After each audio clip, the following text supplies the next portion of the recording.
Ah, Alma. No, hello? You're pretty insistent on that one, aren't you? It's a basic courtesy. Something I will fight to uphold. First, the greetings stop. Then saying please and thanks stops. And then before you know it, boom, total anarchy. It's true. You're exaggerating. I'm not. In fact, you'll go through that door again and I expect you to properly greet me this time. Fine. Hello, Jill.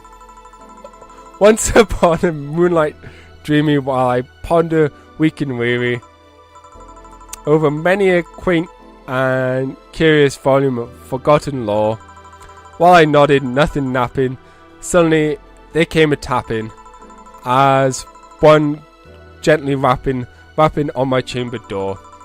'Tis some visitor, I muttered, tapping on my chamber door, only this and nothing more.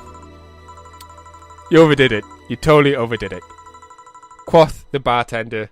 I did not. So you like poetry? Add a phase. Can I get you something? Let's start with a big cobalt velvet. Sure. Oh.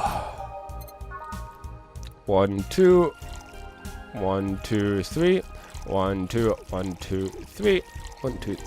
All the alcohol on the rocks and mixed. Here. Thanks. Oh yeah, there's something I've been wondering about for a while. Does the name Shadowmaster69's Chronicles ring any bells? Oh, you went pale. No, that name doesn't ring any bells. Uh-oh. May 22nd, today my daily card reading told me that I'll meet a great change thanks to an old man. My biology teacher told me I had been picked for an inter-school contest with my latest essay. I just knew a scientific theory on the idea of the us was a revolutionary as I thought. Soon I'll bring the world into the occult science singularity. Later entries didn't seem to have gone so well though. Bunch of being laughed at, being lectured on why the essay was wrong. Jill? I made sure to delete that blog. No evidence should be left. I can think of at least 6 different sources off the top of my head that all had that stuff archived. Why? She's relaxed. It's not that bad. What do you mean it's not that bad? Don't you realise how embarrassing it all is? We've all been young, Jill. Relax. It's not like you're still like that nowadays. That would have been embarrassing. You're not still like that, right? God, no. I gave up on the whole occult stuff. It's just remembering all that stuff is... I don't know. I like the way you are. I like the way you looked. All dressed in black. The rare accessory popping out thanks to the colours. I mean, at least you had the decency to use makeup and take care of yourself. So you have a pick? Oh god, you have a fucking pick. Why do you do this to me? Why do you dig out the sins of my past? I was bored. Last Friday I had to take my mind off the whole Diana thing, so I ran a small background check on you. Simple stuff, just checking past internet activities. Please don't run background checks like that. I just used a search engine, you know. I didn't request documents or anything. What led you to that page? You do realise your main mail account everywhere is still the one you used back then, right? Like I said, relax. You were obsessed with occultism. I wanted to kiss all the boys. And I kind of almost accomplished that in middle school. Which is still sort of haunts me today. Never underestimate the lengths all classmates will go to track you down. Especially if they think you're still a girl that kisses them for fun. And they're lonely to boot. We all have the things we're not proud of as adults. Now I know how criminals feel when the evidence is used against them. I have to ask though, why the 69? It was supposed to be 6'9", not 69. Like the reference to both, like in reference to both the lovers and the hermit. I was convinced that I was convinced it meant wise choices. So tarot cards. Jill, there's nobody that would read that as 6'9". I was 12 at the time. Even at 12, I knew what I knew what a 69 was. Just how innocent were you back then? You have no idea. Well, at least let's sweeten things up a bit. I'll have a sugar rush. Sure. Sugar rush it is. 1, 2, 3, and let's give him alcohol. Here. This is the thing. Say, Alma, speaking of the past, what was your last long-term relationship like? That's sudden. You dug through my past. I've earned the right to dig through yours. Fine, fine. Long-lasting relationship, huh? Romantic ones, I'm guessing. Yep. I've had about 4 boyfriends who I'd describe as such, that I've introduced my family and all. The first was in high school. I broke up with him because he cheated on me. I remember the other guy trying to pick a fight, and me just saying, keep the fucker.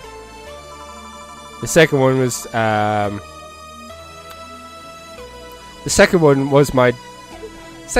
during my freshman year. I broke up with him after he thought it'd be funny to punch me in the arm.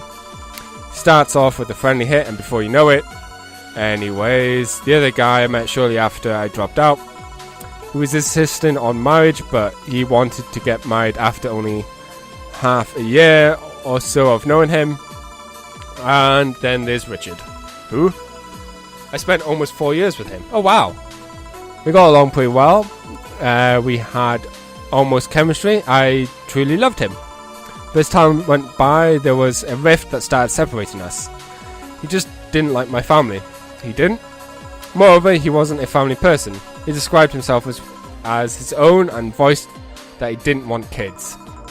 There was a part of me that wanted to believe, even if just for a little bit, that he'd change his mind.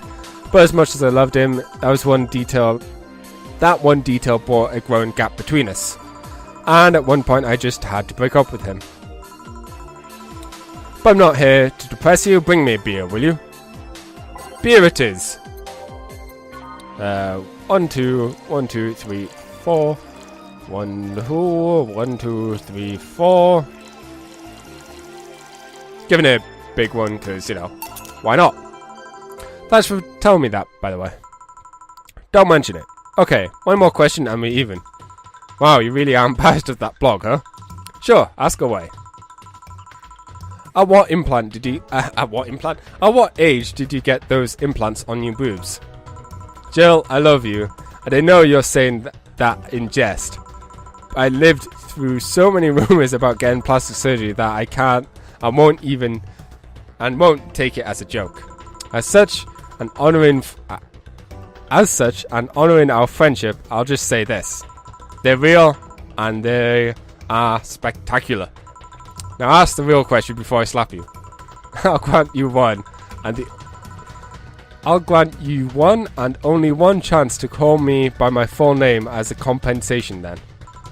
I'll gladly take your offer. It's funny that you mentioned slapping, because the real question was, why did you get your hands chopped? Chopped?